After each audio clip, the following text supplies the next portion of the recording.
Chers amis, ce matin, en cette matinée de percée où nous croyons que le Seigneur a un plan pour nous, une parole puissante pour nous, ce matin, le thème n'est rien d'autre que la gestion des émotions. La gestion des émotions. Pour ce, nous lisons le livre de 1 Roi, chapitre 19, versets 2 à 7, la Bible dit ceci. Jézabel envoya un messager à Élie pour lui dire que les dieux me traitent dans toute leur rigueur si demain à 7 heures, je ne fais pas de ta vie ce que tu as fait de la vie de chacun d'eux.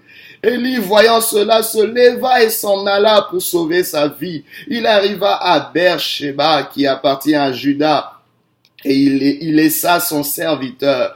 Pour lui, il alla dans le désert où, après une journée de marche, il s'assit sous un genêt et demanda la mort en disant, « C'est assez maintenant, Éternel, prends mon âme, car je ne suis pas meilleur que mes pères. » Il se coucha et s'endormit sous un genêt, et voici un ange le toucha et lui dit, « Lève-toi, mange. » Il regarda et il y avait à son chevet un gâteau cuit sur des pierres chauffées et une cruche d'eau. Il mangea et but, puis se recoucha. L'ange de l'Éternel vint une seconde fois, le toucha et dit, « Lève-toi, mange, car le chemin est trop long pour toi. » La gestion des émotions. Laissez-moi vous dire d'emblée, chers amis, que ton échec ou ta réussite commence par une émotion avant d'être un résultat. Je le répète, ton succès ou ton échec commence par une émotion avant d'être un résultat. Par exemple, quand nous parlons de l'échec, avant d'échouer, avant d'expérimenter un échec, l'échec vient d'abord sous forme d'émotions, où vous avez des émotions de doute, où vous doutez sur vous-même, des émotions où vous n'avez plus confiance en vous. Ça commence déjà par là.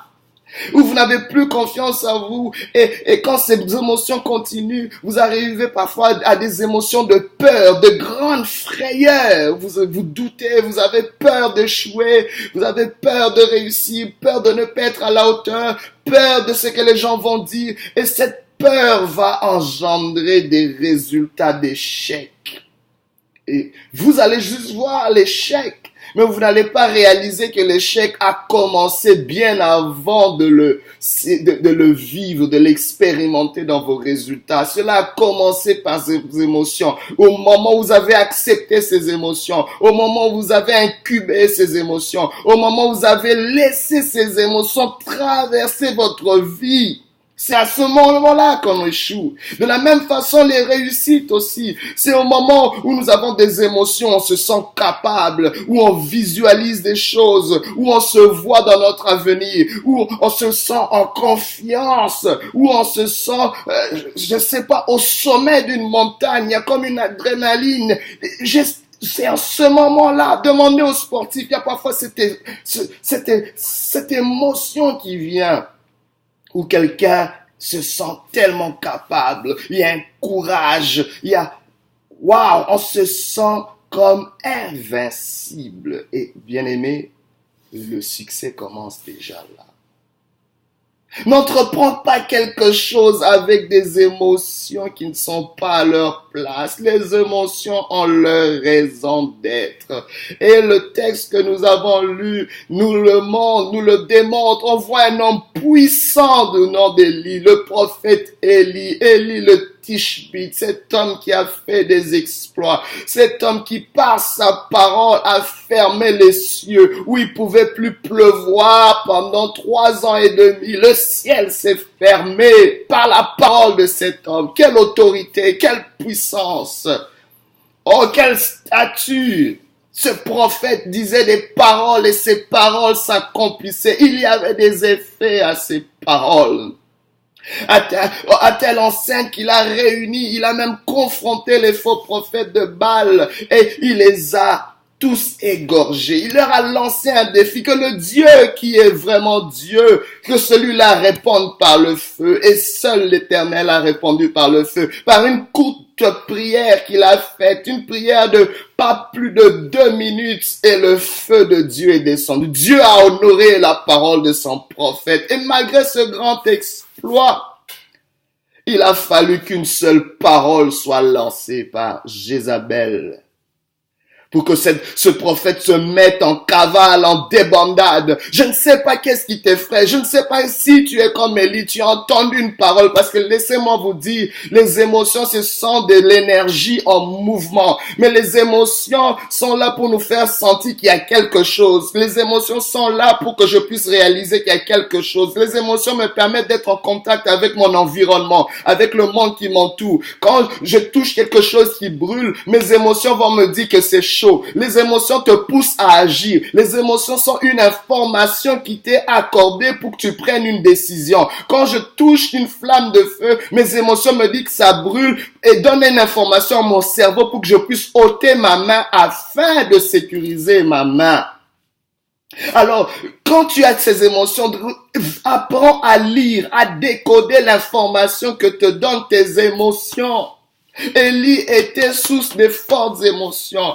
Il y avait une peur. Mais quand vous avez des émotions de peur, comprenez qu'il y a toujours une parole, une pensée, parce que les paroles sont justement des pensées exprimées. Jézabel a déclaré quelque chose. C'est une pensée de frayeur, de peur, de terreur, qui a engendré une émotion dans la vie d'Élie. Et cette émotion l'a poussé à poser un acte. Le premier acte qu'il fait, il s'enfuit. Le deuxième acte qu'il fait, il laisse son serviteur. Il s'isole. Encore une grande erreur. Bien-aimé, tu ne peux pas réussir tout seul. Et laissez-moi vous dire, les gens qui échouent, c'est souvent des gens qui commencent par s'isoler. Ne t'isole pas. Qu'est-ce qui te pousse à t'isoler? C'est peut-être une émotion. Tu ne veux pas que les gens voient ce qu'il y a au-dedans de toi. Tu ne veux pas que les gens puissent te voir sous cet angle-là. Il faut à un moment donné apprendre à être vulnérable. Bien aimé, cet orgueil va te pousser à l'échec. Bien, il avait besoin d'avoir un compagnon, mais il a laissé son serviteur. Il a continué.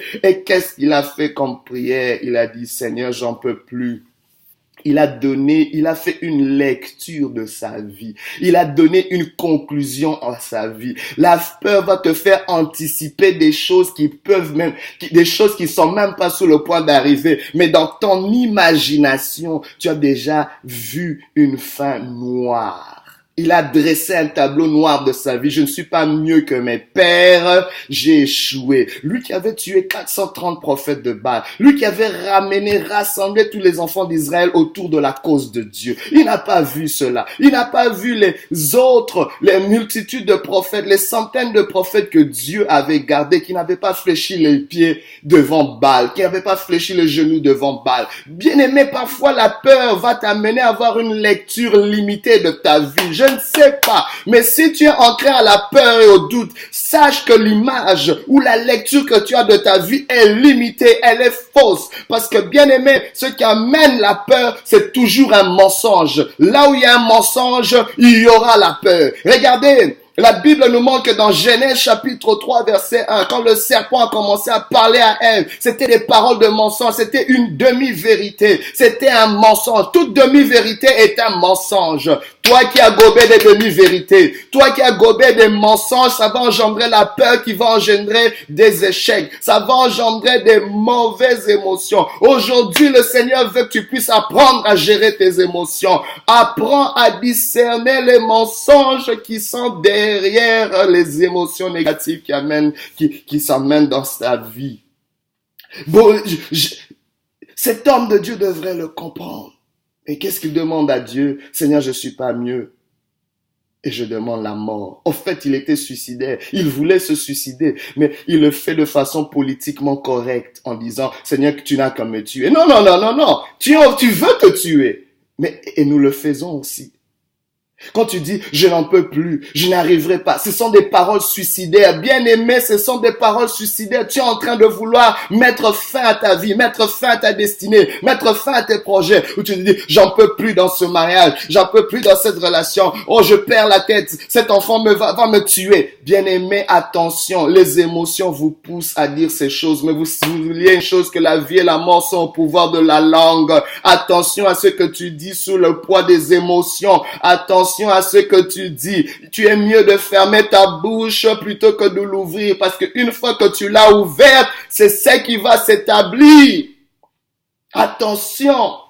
Et c'est ainsi que Dieu, dans sa bonté, dans son amour, envoie un ange pour amener une provision. Parce que, bien-aimé, il était dans des fortes fatigues. Parfois, quand nous sommes fatigués, bien-aimé, il y a des émotions qui viennent et qui nous permettent pas d'être plus productifs.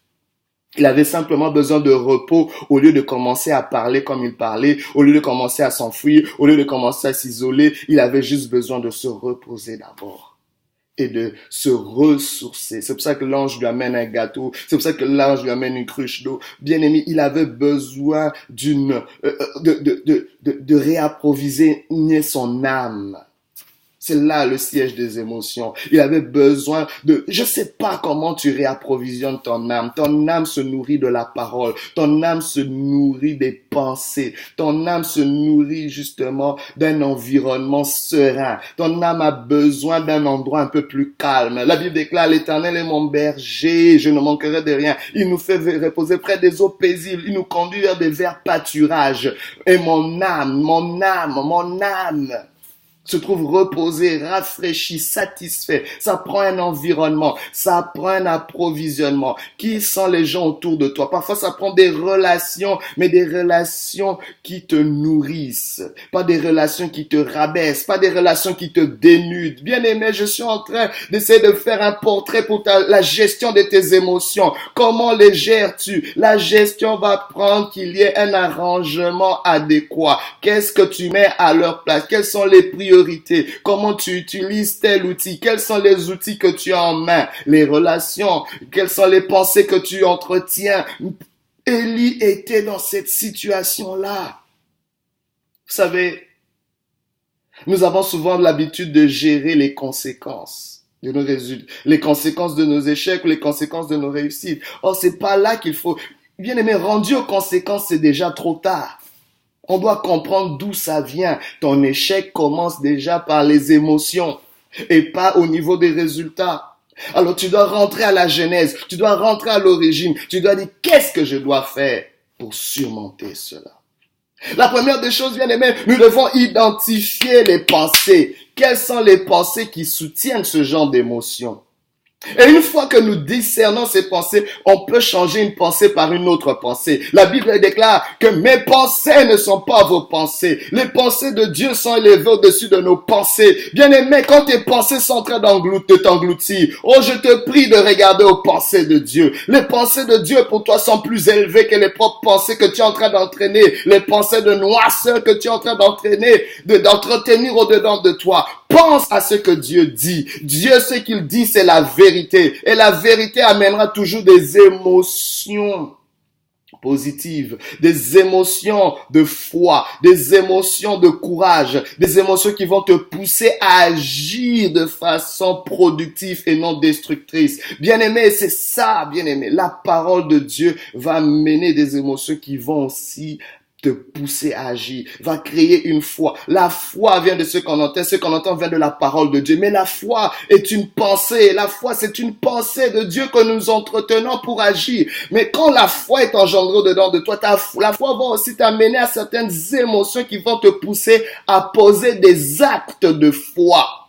Parfois, tu es paralysé, tu es figé, tu ne sais rien faire parce que il n'y a pas des paroles adéquates qui vont engendrer des émotions adéquates, qui vont pousser à poser des actes adéquats. Et c'est ainsi que Dieu devrait recadrer les choses dans la vie d'Élie. Dieu commence à lui parler. Dieu lui pose une question. Qu'est-ce que tu viens faire? Qu'est-ce qu'il y a? Il a commencé à raconter sa version des faits. Oh my God. Quand Dieu a commencé à ouvrir sa bouche, quand Dieu a commencé à faire une lecture de la vie de Élie. Élie était complètement abasourdi.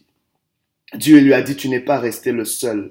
Tu es en train de déprimer parce que tu penses que tu es le seul à échouer. Tu es le seul à vivre ce que tu vis. Tu es le seul à vivre cette crise. Laisse-moi te dire qu'il y a des gens qui ont vécu cette crise et qui ont su vécu à cela. Il y a des gens qui ont triomphé par là où tu es passé. Oh, mais il y a quelqu'un peut-être qui est en train de dire ce matin que je souffre tellement. Il y a personne qui peut souffrir comme moi. Laisse-moi te dire qu'il y a des gens qui ont connu pire que toi et qui s'en sont sortis. Aujourd'hui, si tu entends la voix de Dieu, n'endurcis pas ton cœur. Aujourd'hui, apprends à gérer tes émotions. Reçois la parole de Dieu. Reçois cette parole, car tu vas t'en sortir. Tu vas t'en sortir. Dieu a présenté un avenir glorieux à Élisée. Tu finiras pas ta course comme ça. Tu vas oindre à ta place Élisée. Il y aura d'autres gens qui vont finir cette mission. Oh bien-aimé, tu n'es pas seul.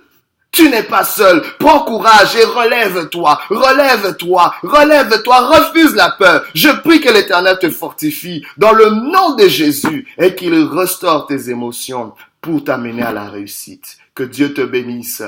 Alléluia.